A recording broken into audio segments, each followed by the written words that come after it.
За өнөөдөр нийслэлийн засаг дарга Улаанбаатар хотын захирагч Батболд 2017 онд хүүхэд гэр бүл дээлтэй орчныг бүрдүүлж ажилласан төрийн болон төрийн бус байгууллага аж ахуйн нэгжүүдэд шагнал гардууллаа.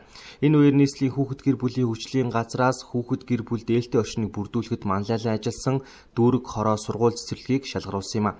За энэ жил хаан уул дүүрэг хүүхэд гэр бүл дээлтэй дүүргээр шалгарсан. За хаан уул дүүргийн засаг даргын тамгын газар 2017 онд 6 удаа хүүхдийн зөвлөгөөн зохион байгуулж хүүхдээ сонсох өдрийг дүүргийн хэмжээнд тэмдэглэдэг болжээ. Мөн хүүхдийн төлөө зөвлөлийн дүрмийг батлуулж Монголын хүүхдийн ордон хүүхдийн урлан бүтээгдэхүүний салбар дугуйланд аслагдсан хороодод оршин суудаг хүүхдүүдэд хамруулжээ.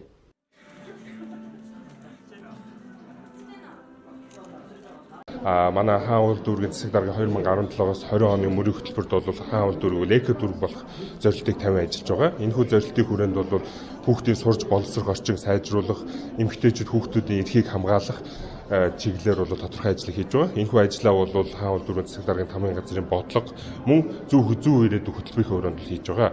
За хийсэн ажлуудаа гол ажлуудыг дуртахад бол манай хаан уул дүүргийн хэмжээнд бол эко орчныг бүрдүүлэхийн төлөө бол 19,700 гаруй мод тарьсан байгаа. Түүнээс бол 9,700 мод нь бол сургууль цэцэрлэгийн орчныг эко орчин бүрдүүлэх чиглэлээр бол тарьж, онцлог зүйл нь бол тухайн мод бут сүгийг бол цэцэрлэг сургуулийн сурагч нар маань өөрсдөө тарьж, өөрсдөө арчилж хамгаалж байгаамаа. За тэгээд цаашлаад хэлэхэд бол манай дүүрэг бол нийслэлийн 9 дүүргээс гэр бүл хамгааллын байрыг ашиглалтанд анх удаа оруулсан. Энэхүү хамгааллын байраар бол хүч хийлдвэрсэн эмэгтэйчүүд хүүхдүүдэд бол үйлчлэх зорилготой. Тухайн байрнаас бол төргөн тусламжийн ахын шатны тусламжийг авах мөн бусад холбогдох сэтгэлийн соёл зүйн тусламжуудыг бол авах чиглэлээр бол ажиллаж байгаа.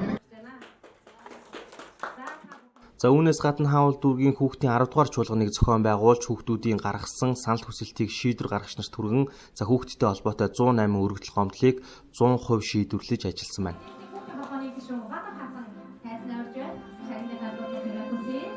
2017 онд хийсэн бүтээсэн ажиллаараа шилдэг дүүрэг боллоо. Хүүхд дээлтэй, хүүхд гэр бүл дээлтэй дүүрэг болсон.